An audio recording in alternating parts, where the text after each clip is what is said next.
Amis de la logique, bonjour. Oui, ça fait bien longtemps que j'avais pas fait de vidéo dans ma playlist logique. Et ben voilà, aujourd'hui, on va justement en faire une. Alors pourquoi? Parce que dans ma dernière vidéo Colis de fan, je vous ai montré qu'il y avait ce petit clavier là, un petit clavier tout neuf, hein, tout sympathique, qui est un clavier qui n'est pas matricé, hein, et qui a 12 touches et en gros une sortie par touche. En fait, il y a un pôle commun et 12 interrupteurs qui correspondent aux 12 touches, donc ce qui fait 12 sorties. Alors bien sûr, si on veut utiliser un tel clavier, par exemple, avec un système Arduino, ça veut dire que comment on va lire les touches.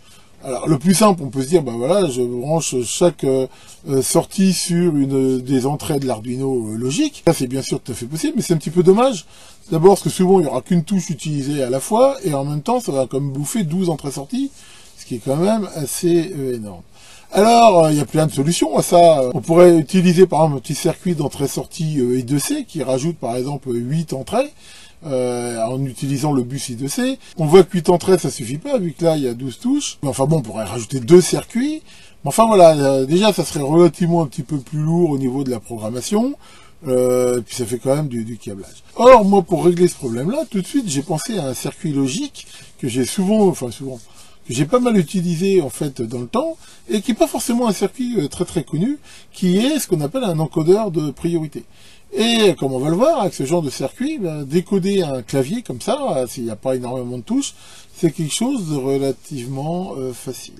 Donc ces encodeurs de priorité, qui ne sont pas des circuits qui sont spécifiquement faits pour décoder des claviers, on va voir que ça implémente en fait une certaine logique, et qu'on peut utiliser dans différents cas, et par exemple, comme on va le voir ici, dans le cas d'un décodage de clavier. Là, j'ai choisi un encodeur de priorité de la série 4000 CMOS, c'est un 4532. Je vous propose de regarder ensemble le datasheet du circuit, le schéma que j'ai fait avec, et après, bien sûr, une petite démo. Alors, voyons cela. Alors, qu'est-ce qu'un encodeur de priorité? En anglais, Priority Encoder. Donc là, on va regarder le datasheet, donc du HEF 4532B, MSI, on parle plus tellement de ces termes-là, mais ça veut dire Medium Scale Integration, ça veut dire que c'est un circuit, on va dire, modérément complexe, de la série des circuits MOS 4000. Alors ça, un circuit assez ancien, déjà on voit que le datasheet, là c'est 95, mais la série 4000, je rappelle, voilà, elle a commencé à être développée dans les années 80 par là. Donc qu'est-ce qu'un encodeur de priorité? C'est à la base un circuit qui va avoir un certain nombre d'entrées logiques et des sorties, on va dire, binaires.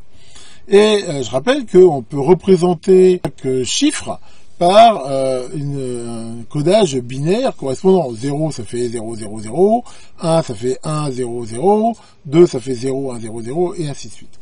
Donc là l'idée en gros c'est de dire que quand une entrée ici a un certain niveau, on va avoir ici la représentation binaire de l'entrée qui est sélectionnée. Donc par exemple, si ici je mets un 1 sur l'entrée 0, j'ai 0. Si je mets un 1 sur l'entrée 1, je vais avoir le mot binaire 1, 2, le mot 2, et ainsi de suite. Alors ici, on pourrait dire, oui, mais qu'est-ce qui se passe si je mets plusieurs entrées à 1 simultanément? C'est là qu'intervient la notion de priorité. Si on fait ça, on admet que la valeur la plus haute est prioritaire. C'est-à-dire que si je mets par exemple ici tout à 1, en sortie j'aurai 7. Si je mets à 1 l'entrée 0 et l'entrée 4, en sortie j'aurai 4.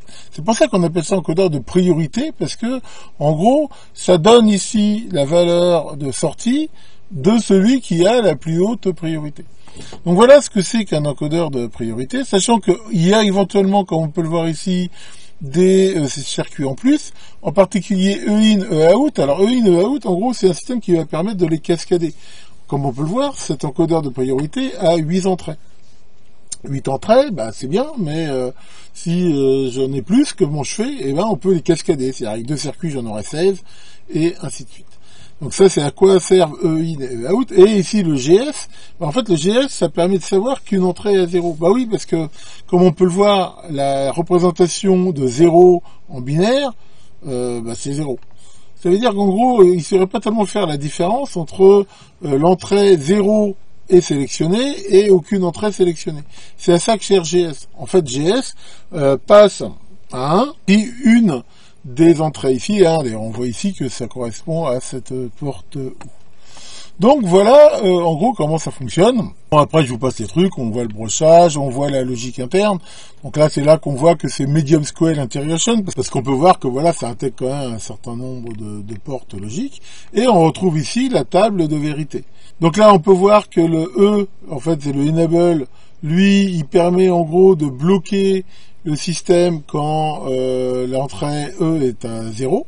C'est-à-dire, en gros, c'est pour le, comme je l'ai dit, c'est pour le système de cascade, mais en mode normal, si on la met à 1, on peut voir que si toutes les entrées sont à 0, la sortie ici GS est à 0, et que si à un moment donné je mets I7 à 1, par exemple, quelles que soient les entrées, les autres entrées, et en sortie, j'aurai un 1, 1, ce qui correspond au chiffre 7. En fait, il faut le lire à partir d'en bas.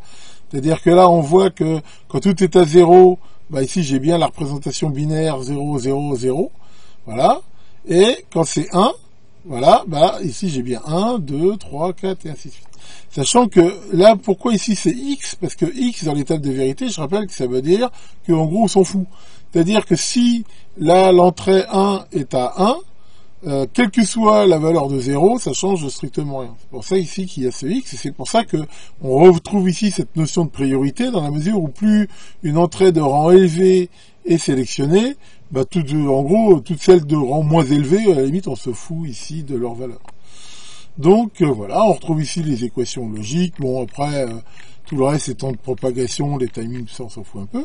Là, justement, on voit comment on peut les cascader. Grâce à ce système-là, voilà, on voit que on peut les cascader en faisant un truc de 16 niveaux. Et il donne un autre exemple ici, par exemple, pour un clavier, justement, de 0 à 9. Mais on voit que c'est assez compliqué, parce qu'il faut rajouter un inverseur, 2 portes. On va voir que moi j'ai trouvé une solution, on va dire, un petit peu plus simple pour gérer mon clavier de 12 touches. Donc, voyons ça. Alors voilà le schéma de CP0142, donc qui est un petit circuit que je vais rajouter à mon clavier de façon justement à avoir directement et une sortie binaire qui correspond au code des touches, donc de 0 à 12, vu que j'ai 12 touches, et aussi cette sortie, alors souvent on l'appelle strobe, qui indique en fait qu'il y a une touche appuyée. C'est-à-dire que avec mon microcontrôleur, par exemple, je vais mettre pourquoi pas strobe par exemple sur l'entrée interruption ou sur une patte que je peux lire. Quand je vois qu'elle change, qu'elle passe à 1, ça veut dire qu'il y a une touche qui est enfoncée. Et en lisant ici les 4 bits, j'ai directement le code de la touche. Pour info, il y a énormément de claviers ASCII qui marchaient comme ça, mais bien sûr, il y a beaucoup plus de touches. Donc généralement, c'est sur 7 ou 8 bits. Mais à la limite, on pourrait très bien utiliser, pourquoi pas, un encodeur de priorité avec, si c'est 64 touches, mais je veux dire, avec un grand nombre de touches comme ça, généralement on n'utilise plus tellement ce genre de système, on utilise plutôt des systèmes multiplexés, enfin voilà, c'est pas ici le but de la vidéo. Alors on va dire, ouais, mais justement, comment je me suis débrouillé pour gérer les touches supplémentaires? Alors, en fait, j'ai fait quelque chose de très simple, c'est que j'ai fait de ce qu'on appelle de la logique avec de la diode. Donc, à la base, de quoi je suis parti? Donc ici, je retrouve mon encodeur de priorité, voilà, et qui sort bien. Ici, on peut voir mes 3 bits, donc qui vont de 0 à 8. Et ici, j'ai bien mon strobe, on l'a vu tout à l'heure dans le datasheet, la sortie GS, qui donc passe à 1 quand il y a une touche enfoncée. J'ai mis ici ce petit réseau RC pour avoir un petit anti-rebond. Et là, donc, j'ai bien mon strobe. C'est-à-dire, en fait, si j'avais que, on va dire, 8 touches, c'est-à-dire que j'aurais pas ici cette partie-là, là, vraiment, j'applique le codeur de priorité, vraiment de trucs de base, avec bien sûr, ici, des résistances de pull-down, dans la mesure où c'est de la logique positive. Là, on voit que le commun du clavier est au plus, et j'ai ces résistances de pull-down ici de 47K, donc qui assurent un niveau 0 quand j'ai pas de touche appuyée. Alors, qu'est-ce que j'ai fait pour les 4 touches supplémentaires? En fait, j'ai fait 2 choses. J'ai refabriqué le 4e bit, parce qu'en fait, si on regarde bien, dans le 4, c'est 4 touches, on retrouve ici la même logique, ici à BCD, que les 4 premières touches là, et en même temps, par contre, il faut le bit en plus, le bit de poids fort ici, le bit D, qui m'indique ça.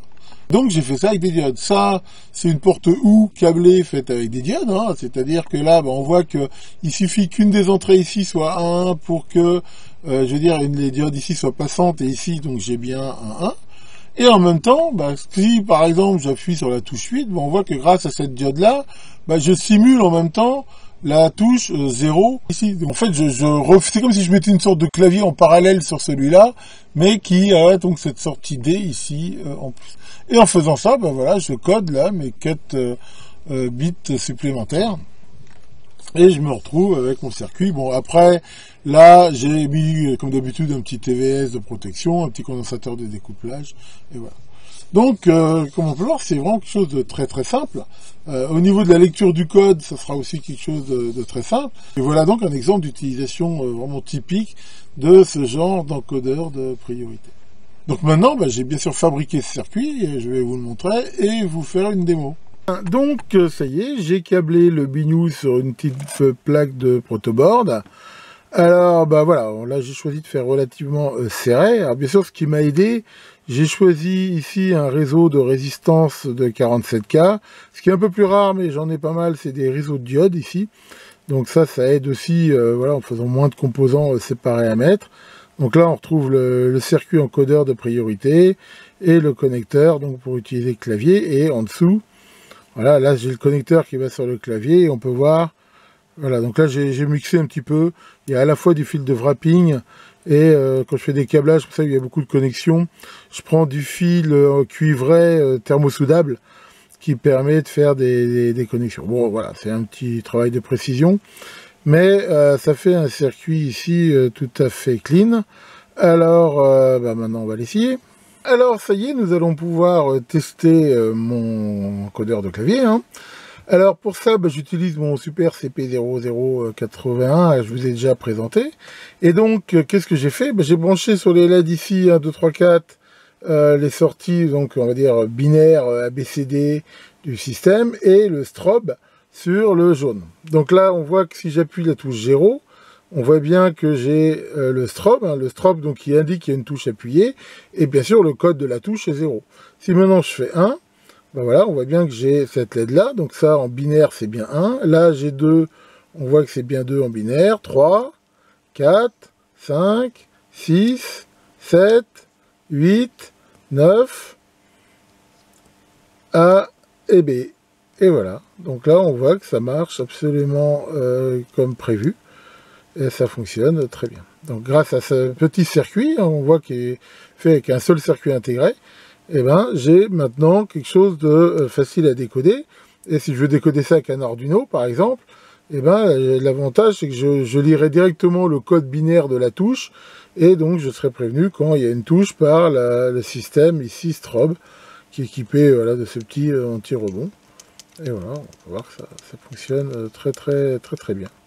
Donc voilà pour la démo de ce petit montage, qui là on peut le voir, il est mis sur le clavier derrière, voilà, ça vient s'enficher directement sur le système, puis bon, il n'y a pas besoin de le tenir parce qu'il est, je veux dire, c'est un circuit qui est pas très lourd, et voilà, le jour où je vais vouloir utiliser ce clavier avec un Arduino ou autre, j'aurai plus qu'à brancher ici ça sur les entrées-sorties, et ça me bouffera plus que 5 entrées-sorties, au lieu de m'en prendre 12, et en même temps le code pour le gérer sera, comme on l'a vu, très simple. Alors, pour info, déjà juste pour le fun, il y avait moyen aussi de faire un décodeur comme ça, avec encore un seul circuit intégré, et même en se passant des diodes. Alors l'idée c'est quoi? J'y ai pensé à un moment donné, c'est que si vous utilisez une EPROM, par exemple une EPROM genre 2732 ou supérieure, qui a 12 lignes d'adresse, en gros, pareil, on peut très bien mettre les 12 lignes d'adresse avec des pull-ups sur le clavier, et en programmant les bonnes sorties dans les PROM, là on aurait directement un décodage direct, comme ça. C'est-à-dire en quelque sorte, on peut faire avec une EPROM un encodeur de priorité, et selon le nombre d'adresses, de bits d'adresse que vous avez sur les PROM, ça vous fera le nombre d'entrées possibles. Bon, bien sûr, pour faire ça, là, il n'y a pas besoin de mettre de diode ni rien, mais il faut bien sûr faire le petit programme, enfin, c'est même pas vraiment un programme, enfin, je veux dire, programmer la mémoire correctement. Enfin, donc voilà. Alors, pour info, ces encodeurs de priorité, ils existent aussi en TTL. Alors en TTL, si je me rappelle bien, c'est le 74, 147 et 148, je crois, de mémoire, qui sont des circuits. Alors il y en a un, je crois qu'il a 10 entrées, et l'autre, il a 8, mais il est cascadable un petit peu comme celui-là. À part que, comme c'est souvent le cas en TTL, je crois qu'il me rappelait qu'il marche en logique négative. C'est-à-dire que, en gros, les sorties sont inversées par rapport à celui-là. Ce qui, d'ailleurs, pour un traitement par microprocesseur, n'est pas vraiment un problème. Mais sinon, je veux dire, quels sont les autres usages? Bah, moi, j'en ai pas mal utilisé dans le temps, en fait, pour avoir des gestions d'interruptions rapides et gérer la priorité. Je rappelle que sur des microprocesseurs comme les 6502, comme les 6800, les trucs comme ça, il y a une entrée interruption, et en gros sur lequel tous les périphériques sont en parallèle. C'est-à-dire en fait qu'un des périphériques fait une interruption, en fait par programme, il n'y a pas de vecteur d'interruption comme sur un Z80 ou autre, c'est-à-dire que quand il y a une interruption, c'est au programme d'aller regarder dans tous les périphériques lequel a fait une interruption, ce qui est vraiment pas rapide et pas commode. Donc avec un encodeur comme ça, moi je me rappelle avoir fait des petits bouts de circuit qui permettait en cas d'interruption de connaître directement le circuit, le premier qui avait fait l'interruption, c'est obligé de le scanner, ça mémorisait le truc, enfin, bon, il y avait un petit peu de logique autour, et en faisant ça, ça permettait d'avoir des interruptions traitées beaucoup plus rapidement que en faisant comme ça le système de scan. Enfin voilà, moi dans le temps je me rappelle les avoir utilisés pour ça, mais voilà, bon, on a bien vu la fonction logique. Enfin, si on a un moment je veux dire, n'importe quel besoin en logique qu'un tel circuit peut remplir, il ne faut pas hésiter à l'utiliser, bien sûr. Bon, comme d'habitude, je mettrai un lien en commentaire avec le schéma sur mon site, pour ceux qui seraient intéressés pour voir ça. Donc c'est un vieux circuit, mais je pense qu'on le trouve encore, le 4532, c'est vraiment du circuit CMOS standard. Tiens, Pincette, ça va, Pincette? Non, ça va pas. Qu'est-ce qui se passe? Tu veux divorcer? Pourquoi tu veux divorcer d'avec Maurice? Parce qu'il te traite comme un chien. Ah bon, pourquoi? Il te bat? Non, il veut que tu sois fidèle. Ah, c'est de là, ils n'arrêteront jamais. Allez, là-dessus, que le grand priorité encoder, justement, gère bien vos priorités, et à très bientôt pour de nouvelles vidéos.